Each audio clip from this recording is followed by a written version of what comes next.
خۆشحاڵم کە ئەوە ڕابگەینم پێش ئێستا ئێمە کۆبوونەوەمان دەکرد لە ئەنجومەنی وەزیران لەسەر باری دارایی و هەمیشە موچەکانمان کەم دەکردەوە بە پێی ئەو داهاتەی کە هەمان بوو.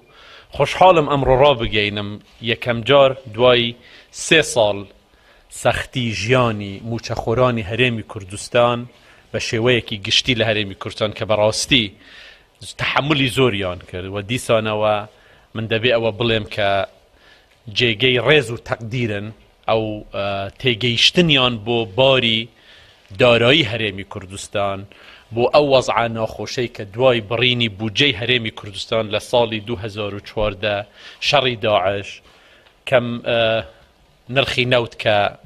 بە شێوەیەکی زۆر دابەزی ئەمانە هەمووی کاریگەر بوون بۆ ئەوەی ئێمە نەتوانین وەکو پێویست لەو چەند ساڵەدا موچەی تەواو دابین بکەین بۆ موچەخۆرانی هەرێمی کوردستان. ئەمڕۆ دوای 3 ساڵ خۆشحاڵم بەوەی کە ئەمڕۆ کۆبوونەوەی ئەنجومەنی وەزیرانمان هەبوو و ئەوە ڕابگەینم کە لە بەرژەوەندی موچەخۆرانی هەرێمی کوردستان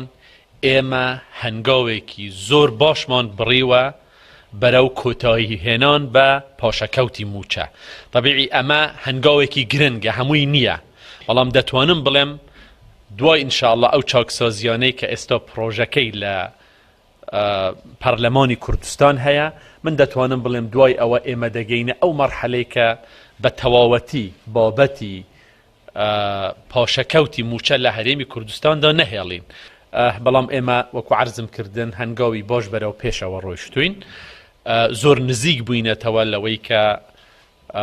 لە ماوەیەکی شەڵان نزیکدا بەو چاکسازیانەی کە دەیکەین بابەتی پاشەکەوتی موچە هەر بە تەواوەتی لە کوردستاندا نەمینێ. زۆر سوپاس.